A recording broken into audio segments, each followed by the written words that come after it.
চাকরির ইন্টারভিউ দিতে গেলে মালিক আপনাকে কোন ধরনের প্রশ্ন করবে বা কিভাবে গাড়িটা চালাবেন এটা নিয়ে কিন্তু অনেকে কমেন্ট করেছিল। আমি কিন্তু এর আগে একটা ভিডিও করেছি, পার্ট 1-এ কিন্তু আমি দেখে দিয়েছি যে আপনারা কিভাবে মালিক আপনাকে প্রশ্ন যখন আপনাকে চাবিটা দিবে কিভাবে আপনার গাড়ির মধ্যে ঢুকে ব্যাগডালা খুলবেন বা কিভাবে আপনার গাড়িটা চালাবেন।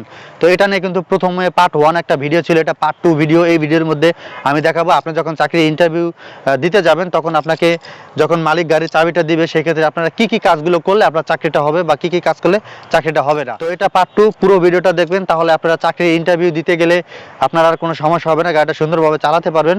যারা পার্ট 1 ভিডিওটা দেখেন নাই, এই ভিডিওর শেষে এন্ড স্ক্রিনে দেয়া থাকবে, ওইখান থেকে দেখতে পারেন বা আমার চ্যানেলে ঢুকে দেখে আসতে পারেন। পুরো ভিডিওটা দেখবেন, কে টানাটানি করবেন না। আপনি যদি আমার চ্যানেলে নতুন দর্শক হয়ে থাকে তাহলে অবশ্যই চ্যানেলটি সাবস্ক্রাইব করে দেবেন এরকম নতুন নতুন ভিডিও পাওয়ার জন্য। যারা সাবস্ক্রাইব করেছেন থ্যাংক ইউ সো মাচ। এই মুহূর্তে ভিডিওতে যারা ফেসবুক পেজ থেকে দেখতেছেন পেজটি ফলো দিয়ে অবশ্যই লাইক দিয়ে দিবেন। চলুন তাহলে আমরা শুরু করি। প্রথম পার্টে আমরা শেষ করেছিলাম যে আপনারা ব্যাগডালা কিভাবে খুলবেন, ওটা প্রথম পার্টে দেওয়া আছে। এবার হচ্ছে আমরা দ্বিতীয় পার্টে দেখব যে আপনি যখন চাকরি ইন্টারভিউতে যাবেন তখন মালিক আপনাকে যা যা করবেন সেটা তো দাঁড়িয়ে দাঁড়িয়ে দেখবে আপনার কাজটাকে আপনি কি করবেন, কি করলে চাকরিটা হবে। সেজন্য আপনি কি করবেন, বনারটা খুলবেন। তো বনারটা খোলার সিস্টেম কি, আপনারা যে কোনো গাড়ির আগে লক খুলবেন কিভাবে সেটা আমি দেখে দিয়েছি। এরপর হচ্ছে এই জায়গাটায় বনারের সুইচ আছে, এই সুইচটা টান দেবেন, টান দিলে হচ্ছে বনারটা খুলে যাবে। বনারটা খোলার পরে হচ্ছে আপনারা লক খুলবেন। তো লক কিভাবে খুলবেন, এই গাড়ির মাঝামাঝি এই কোণার মাঝখানে একটি লক আছে, এই লক কিভাবে খুলবেন এটা কিন্তু আমি দেখিয়েছি। এবার আপনারা লকটা কিন্তু এইভাবে খুলবেন, এইভাবে জাতা দিবেন। তো লকটা খোলার জন্য জাতা দেওয়ার পরে হচ্ছে এইভাবে এটা আগে আপনি লাগিয়ে দিবেন, সুন্দর করে এখানে লাগিয়ে দিবেন, বাজিয়ে দিবেন। আপনারা একটু এই জায়গাটা একটু দেখেন, এখানে কিন্তু এই যে লক আছে। আপনারা যখন বনারটা খুলবেন তখন এইভাবে এটা উঁচু, মানে এইভাবে উঁচু করবেন, তাহলে কিন্তু আপনার লকটা কিন্তু খুলে যাবে। তো এই হচ্ছে মোটামুটি প্রিমিয় গাড়ির সেটআপটা, ইঞ্জিনের সেটআপটা। যদিও একটু অন্ধকার হয়ে গিয়েছে, তারপরে ইনশাল্লাহ আশা করি বুঝতে পারবেন। তারপর দেখা যাচ্ছে তো এটা হচ্ছে একটি লুকাসের ব্যাটারি, এটা হচ্ছে 1 টাইমের ব্যাটারি। অনেকেই হয়তো 1 টাইমের ব্যাটারি মানে কি বুঝেন না, আমি এটা আপনি ক্লিয়ার করে দিই। এই ব্যাটারিগুলো হচ্ছে মূলত পানি দিতে হয় না, এটা হচ্ছে আপনি যখন লাগাবেন তখন হচ্ছে একবারে এটা নষ্ট হয়ে গেলে, ব্যাটারি ডাউন হয়ে গেলে একবারে হয়ে যাবে। তো এটাকে বলে পাউডার ব্যাটারি। এটা আপনারা এখান থেকে আপনারা পানি দিতে পারবেন না, এটা পাউডার ব্যাটারি একবারে শেষ হয়ে যাবে, বসে গেলে একবারে চেঞ্জ করে ফেলতে হবে। তো এইখানে বিষয়টা হচ্ছে এই হচ্ছে পুরো ইঞ্জিনের সেটআপটা।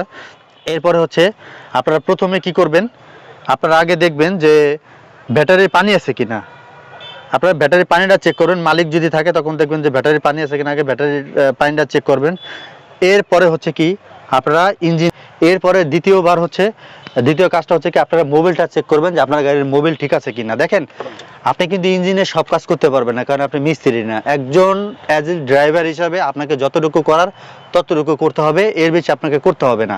আপনি এইভাবে এইভাবে এটা টান দিয়ে উঠাবেন, ওঠার পরে আপনি মোবিলটা মাপ দিবেন যে আপনার মোবিল ঠিক আছে কিনা। আপনি মোবিল কন্ডিশনটা বোঝার আগে একটু মোবিল হাতে নেবেন, এভাবে লাড়াচাড়া করবেন। লাড়াচাড়া করলে দেখবেন যে কিছু একটা আঠা আঠা হয়ে গেছে। যদি আঠা আঠা থাকে তাহলে মনে করেন যে মোবিলটা ভালো আছে, মোবিলের একটা গ্রেড থাকে। আর যদি আঠাটা না থাকে তাহলে গ্রেডটা নষ্ট হয়ে যায়, ঠিক আছে, তাহলে কিন্তু আঠাটা হবে না। এরপরে আপনারা এই মুহূর্তে অন্ধকার দেখে আমি এই মুহূর্তে একটা দাগ আছে দেখেন, এখানে কিন্তু আপনি যে দাগটা দেখতে পাচ্ছেন, এখানে কিন্তু আপনার টোটালি কিন্তু 4 লিটার মোবিল ভরলে কিন্তু আপনার দাগটা প্লাস হয়ে যাবে। কিন্তু আপনারা যখন মোবিল চেঞ্জ করবেন তখন হচ্ছে 3.5 লিটার মোবিল আপনারা ভরবেন না, এটা যারা মোবিল ভরে তারাই এটা করে দিবে। কিন্তু যদি এই দাগের পরে যদি আপনার মোবিল যদি কমে যায়, শর্ট খায়, তাহলে আপনারা ওই মোবিলটা ওইটুকু ভরে নেবেন বা মালিকরা বলবেন যে এখানে মোবিল কতটুকু শর্ট আছে।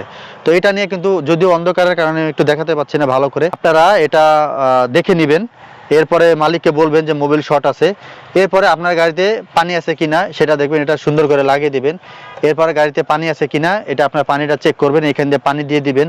আর যদি এখানে যদি আপনার পানি দেওয়া ট্যাঙ্কি যদি না থাকে তাহলে আপনারা সরাসরি এটা এই রেডিয়েটরে পানি আপনারা দিয়ে দিবেন। এখানে আর কোনো কাজ নেই। এখানে আপনার এই বাটারফ্লাই বলেন বা এটা হচ্ছে বাটারফ্লাই, এটা হচ্ছে আপনার ফিউজ বক্স, এগুলো হচ্ছে আপনার চেক করতে হবে না নতুন অবস্থায়, এগুলো চেক করতে হবে না। আপনারা জাস্ট পানি, তারপরে হচ্ছে মোবিল ঠিক আছে কিনা, ব্যাটারি পানি আছে কিনা, আর এই চারটা ঠিক আছে কিনা, এইটা দেখবেন আর কি। এই বিষয়গুলো যদি একটু দেখেন তাহলে চেক করলেই কিন্তু তারপরে মালিক আপনাকে হয়তো পজিটিভ কিছু ভাববে যে না আপনি হয়তো গাড়ি সম্পর্কে জানেন। তারপরে হচ্ছে আপনারা সুন্দর করে এইভাবে, এই যে বনাটা দেখতেছেন অনেক আছে বনাটা এবার ঠাস করে ছেড়ে দেয়, তো এটা কখনো করবেন না। এখানে লক আছে, যে কোনো মুহূর্তে লক ভেঙে যেতে পারে। আপনারা সুন্দর করে আগে এটা নামিয়ে দিবেন, এইভাবে সুন্দর করে নামিয়ে হাতের এই দুই তারাটা দিয়ে তালু দিয়ে এখানে এক জাতা দিয়ে এটা লাগিয়ে দিবেন, তাহলে কিন্তু এটা হয়ে যাবে। তো এই ছিল আজকের ভিডিওটা সন্ধ্যার কারণে একটু রাত হয়ে গিয়েছে, এই জন্য আপনাদেরকে ভালো করে দেখাতে পারি নাই। তবে ইনশাল্লাহ আমি এরপরে আপনাদেরকে আরও ভালোভাবে বুঝিয়ে বলার চেষ্টা করব। তো আজকের এই ভিডিওটা যদি আপনাদের একটুখানি উপকার আসে তাহলে অবশ্যই একটি লাইক দিয়ে দিবেন। আর আপনি আমার চ্যানেলে নতুন দর্শক হলে চ্যানেলটি সাবস্ক্রাইব করুন এরকম নতুন নতুন ভিডিও পাওয়ার জন্য। আর যারা সাবস্ক্রাইব করেছেন থ্যাংক ইউ সো মাচ। এই মুহূর্তে ভিডিও যারা ফেসবুক পেজ থেকে দেখছেন পেজটি ফলো দিয়ে অবশ্যই লাইক দিয়ে দেবেন। তো আজকের মতো দেখা হবে নতুন কোনো ভিডিওতে, সে পর্যন্ত সবাই ভালো থাকবেন। আল্লাহ হাফেজ।